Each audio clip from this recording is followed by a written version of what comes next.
don't forget the money, man.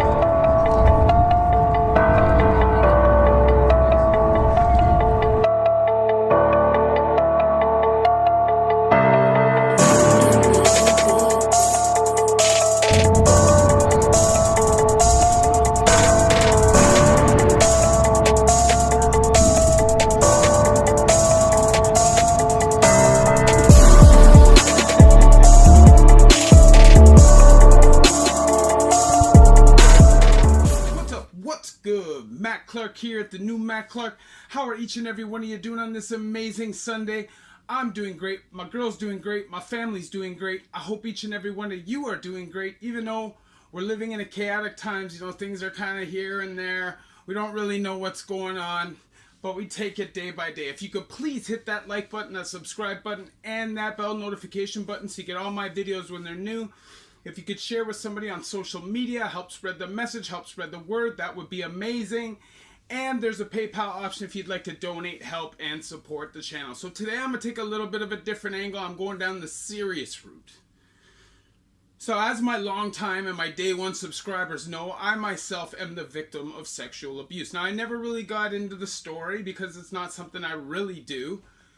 But I'm going to give you a little bit of it just so I can kind of take you to where I want this video to go. So I was a young guy and me and my friends used to go to this convenience store, and the convenience store clerk basically groomed me. So he would sell us cigarettes, let us rent like softcore movies, and eventually manipulated his way into the attempt and molestation of me. Okay, so I was able to escape. I was one of the lucky ones who was able to escape with minimal damage. I went home, I did the right thing. I told my mom called the police, and he was arrested. But what ended up happening was disgusting, and he was acquitted on a technicality. So what basically had happened was my friends all used to go to that same store to buy cigarettes and stuff. So afterwards, long after the police had been called, my friends and I were hanging out and they went there. So I stayed outside. Obviously, I didn't want to tell my friends what had happened. I was a young boy. I was embarrassed. So I stayed outside. He came out, took pictures, took that to his lawyer. His lawyer successfully argued that if I was scared, why would I have been there? Why would I have even been in the parking lot? Not putting any context to the situation at all, just acquitted. And to me, that is the problem. One of the main problems with the Canadian justice system. Now, I'll be quite honest. I've done a lot of terrible things and gotten chance after chance after chance. And I feel like for the most part, the Canadian system believes people can be rehabilitated. But I feel in certain situations, you have to just lock the door. And I feel like pedophilia is one of those situations. I feel like Canada kind of looks at it like it's a mental health issue more than it's a crime.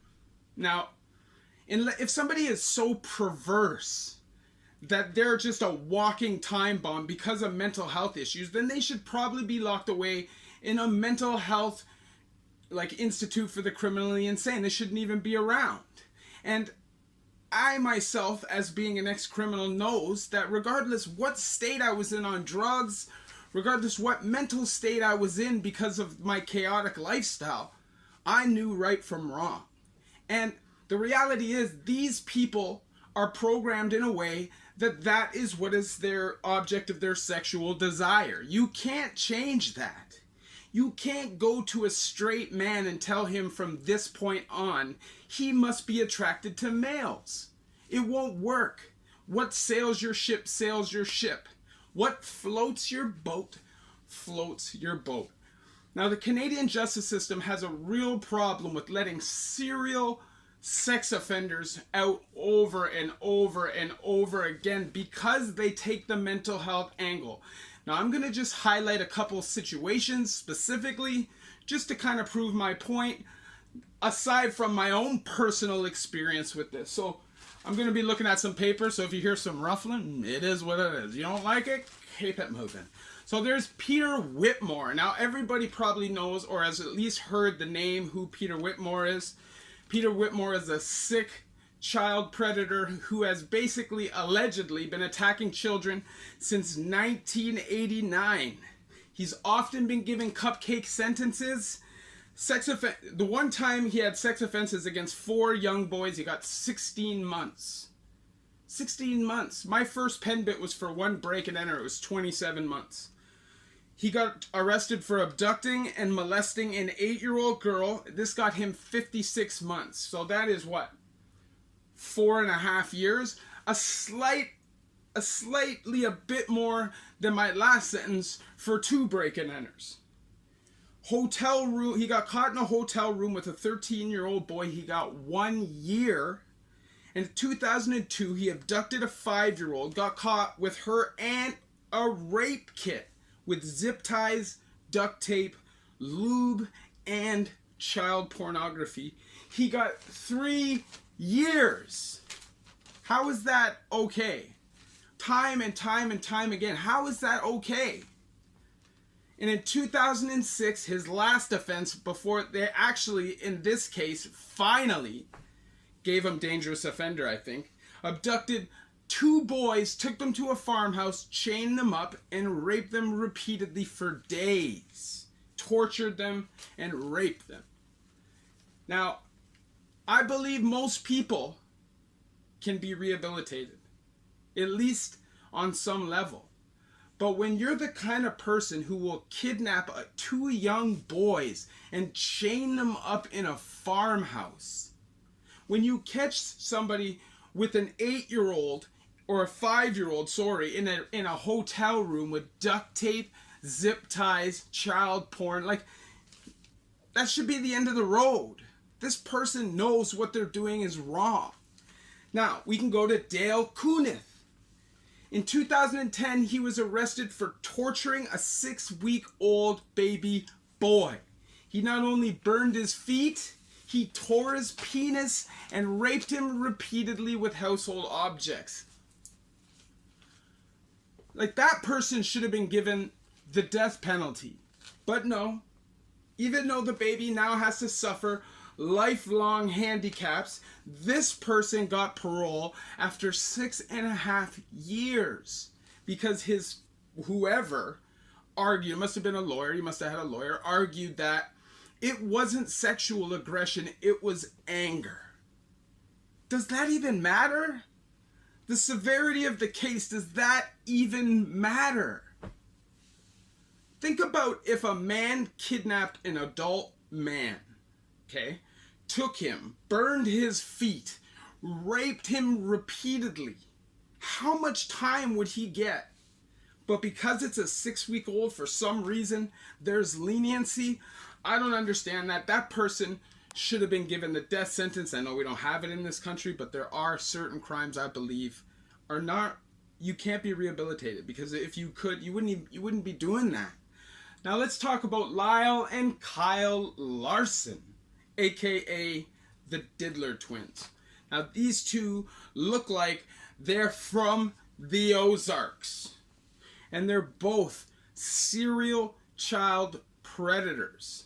Now, I think it's Lyle has allegedly 19 sexual offenses against children as young as 4. And his brother is just as creepy and rapey and molestery as he is. He kept being released over and over again on parole despite serious violations. Now, I know a lot of cons who literally are trying to change their life. They might be on like a gun charge or some drug dealing charges. They get out, they have an apartment, they have their life together. They smoke a joint, their parole gets taken away from them for the rest of their sentence. Yet these guys get out over and over and over again because it's considered a mental health issue. But if it's a mental health issue, why isn't it being worked out before they're being released? Because you can't work these issues out. They're going to tell you over and over and over again that they're better. But we know the case. Every time you see these serial child predators, you see them offending over and over and over and over and over again. It's like the power makes them hungry. and they become these monsters. Okay, now for anybody who's never been molested or attacked or sexually abused, you wouldn't understand the effect that it has on your life. It changes your whole life. I remember going home, and the first thing I said to my mom when I told her what had happened was, "Mom, does this make me gay?" Why would you ever want to put somebody through that? I went through addiction, I went through this criminal lifestyle, and I guarantee you a huge part of that reason is because of that. Now, I've told people I had an opportunity to kill him, but I didn't want him to take my life twice. You know, I didn't want him to do that. These sex offenders, specifically child molesters, are everywhere. Okay? And for some reason, they keep being released and let out. And regardless what kind of breaches they had, like that Lyle Carson, his breaches were hanging out at a wading pool staring at kids and being caught grooming a 13-year-old with autism. Yet he kept being released. I say, honestly, like, put him on a rifling range. Put them in a rifle range. They reoffend like that.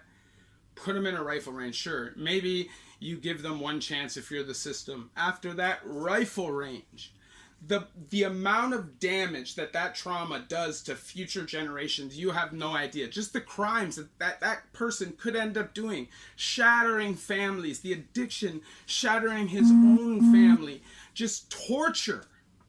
And it's not fair. Now, if you like this video, please hit that like button, that subscribe button, and that bell notification button so you get all these videos when they're new. If you could share with somebody on social media, help spread the message, help spread the word, that would be amazing. And there's a PayPal option if you'd like to donate, help, and support the channel. So I know I share my stories with you guys so you guys can learn from my experiences and hopefully don't have to go through these things. Now, I know this is a little bit of a different topic. You know, obviously, if you're molested or you've been attacked as a child, this happened as a child, and most likely you've probably already gone through that if you're watching my videos and you suffered child abuse. Anybody who's gone through that understands how much damage it does. And the reason why I'm doing this video and shedding light on this is because I feel it's a very underlooked at issue. People aren't really paying attention to what's going on when it comes to this. And if you went to every addict and every criminal and asked them, I guarantee you a huge portion of them suffered child abuse in some way, shape, or form, including sex offenders. The damage it does to future generations, and the fact that our system just looks at it like it's not that serious. I'm telling you, myself personally, if I would have felt like the system did their job, there probably would have not been so much resentment. And, you know, I know for a fact that this had a dramatic impact on my life. And I know how many people deal with this every day. So, you know, if you suffer and you need to talk to somebody, you know, reach out. Don't keep it in anymore. It's the best thing is to just let it out. You know, I found when I told what happened to people that I felt a lot better about it. And you'd be surprised. People don't really judge you on that situation because you'd be weird if you did. You know, you could hit me up on Instagram, the new Matt Clark, all small letters, all one words. You know, I can answer questions. I may not get back to you right away, but I will as soon as possible. I appreciate the support from everybody who watches my video and supports my channel and is a subscriber. It means the world. You know, I went through a lot of traumatic things in my life, sexual abuse being one of them, and just having the purpose and helping people and doing this channel has helped me get through that myself personally. And although I've been working on it for a long time, I feel like just recently I've really started paying attention to the trauma that it caused. And, you know, I can pretty much track my life to going bad at that point. Anyways, love all of y'all. Thank you for your support. The new Matt Clark.